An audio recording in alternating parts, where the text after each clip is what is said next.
Hey, Next Level crew. Welcome back to another episode of What's Your Next. And today we've got a really great topic, at least for me, because it has to do with the numbers. And today we're going to crack the code and unveil the secrets of franchise ROI. Welcome to What's Your Next. This is the go-to podcast for aspiring business owners who want to get to the next level, escape the rat race, and give their middle finger to the corporate 9-to-5. If you want financial freedom, work-life balance, and the business of your dreams, you're in the right place. Dave and Stacy Riska, husband-wife franchising duo, openly share their successes, failures, and lessons learned in franchising, business ownership, and working with your spouse.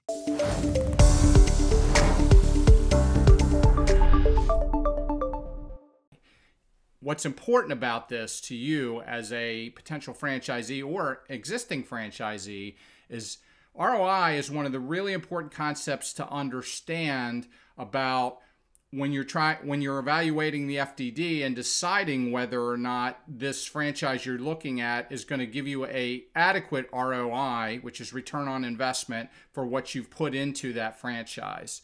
And today we're going to start off by asking Stacy a question, and that question is, do you buy a franchise or do you invest in a franchise, and what is the difference? Right, because you hear the term spewed out. I'm going to buy a franchise. We even say that, right?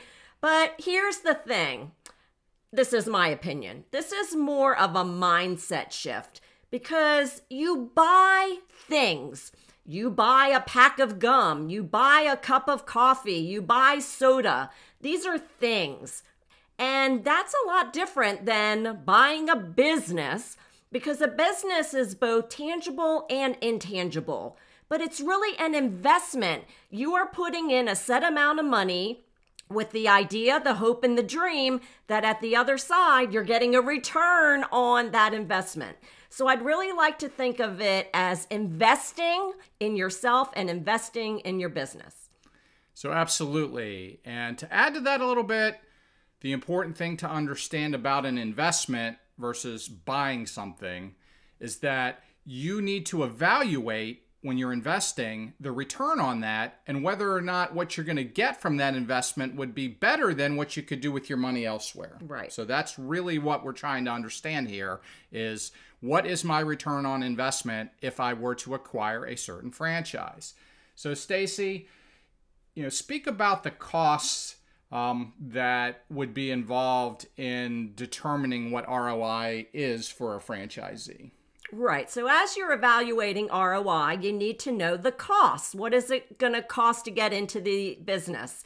And the good news is you're going to get a document, the FDD, the franchise disclosure document, which is going to break all of those costs out for you line by line and summarize it into what's called initial investment. And so the initial investment breaks out all of those costs: franchise fees, training fees, marketing fees, technology fees, equipment, any of those expenses that you're going to be paying up front to get your business up and running. Okay, awesome. Very clean, very great direct explanation. How about revenues? Right, you need the other side of the equation. You missed the most important part. Right, how do you make money? Well, good news, that's answered in the FDD as well. Item 19 breaks out the revenue side. How do you make money? But here's the thing. In franchises, it's not the same for everyone, so it can be hard to understand item 19. And that's why working with someone like us who can help you evaluate the right franchise for you and understand some of the numbers can be a good exercise to go through. But on item 19, some questions you want to evaluate is, how do you make money? But you determine that by looking at things like the average ticket. What is the average ticket? In a coffee shop, it may just be a few dollars, but in a home services business, it could be in the thousands of dollars.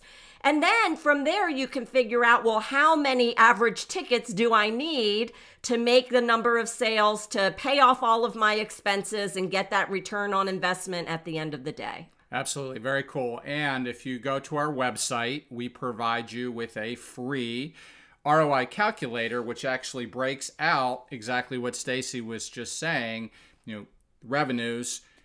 How do you determine your revenue and your average ticket and those types of things? And those are all plugged into the formula on that calculator. And at the end of the rainbow, it will give you numbers as to what your ROI looks like. So we highly suggest you check that out. And we will be walking through that in a future video.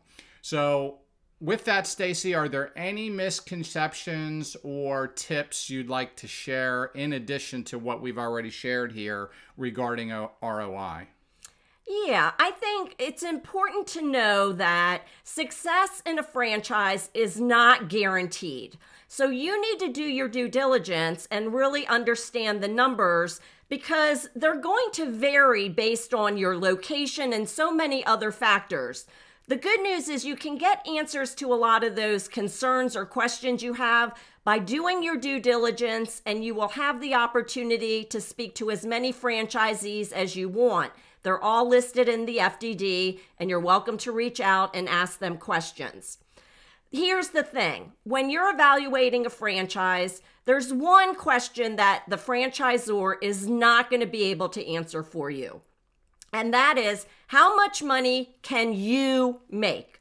And so when you think about it, it actually kind of makes sense, because how much money Sarah can make versus Ben can make versus Dave can make will be different. They're all in different parts of the country. They may have, let's say it's a brick and mortar, they may have different square footage. Their rents may be different. The cost of employment may be different. There's so many factors that go into it. So a franchise obviously can't tell you exactly how much you're going to make, but you can dive into those numbers and understand ROI to start doing some calculations for yourself.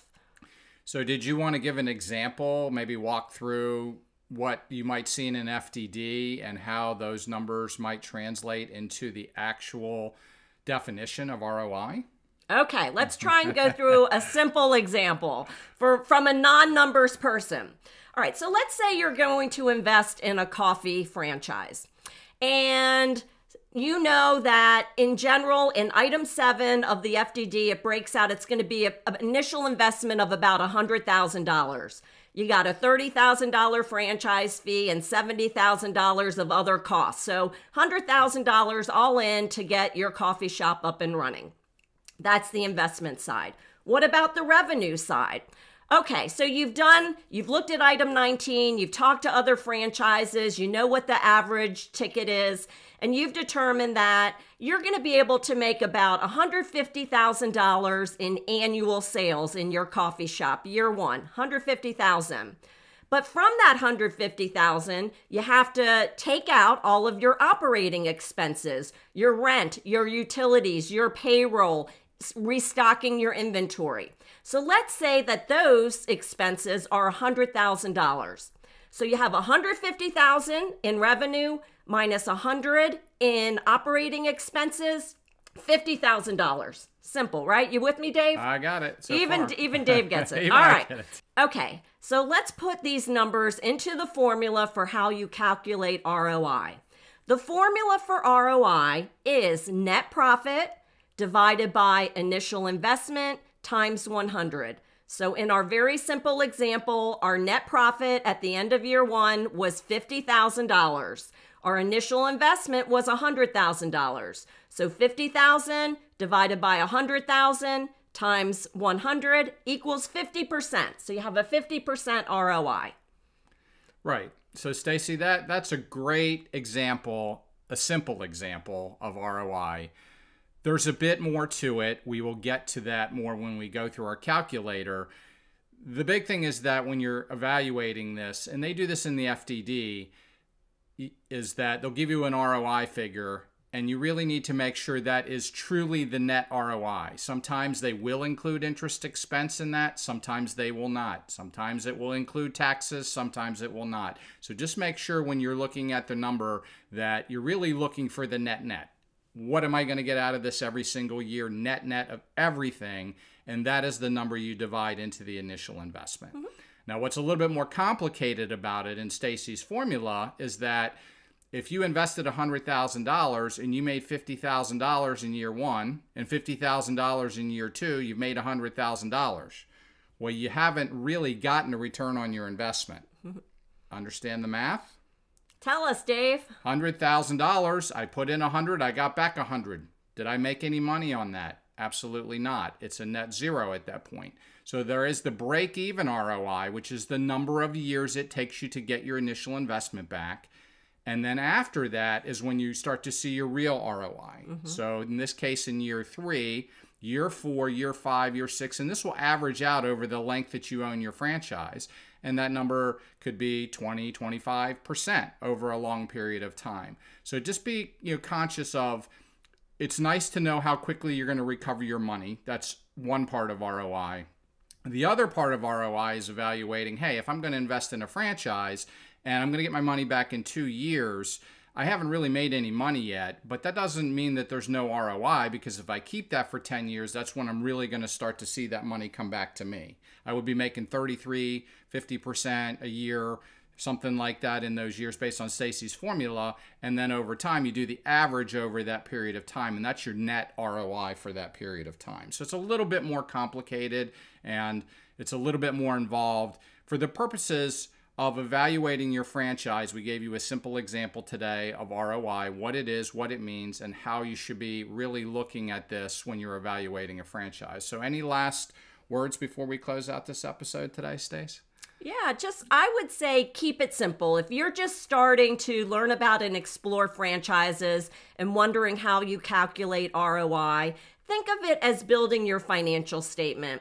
Just know some of the simple numbers to get started. How are you going to make money? And then backing out some of those operating expenses and do some simple math. And then validate it by talking to other franchisees.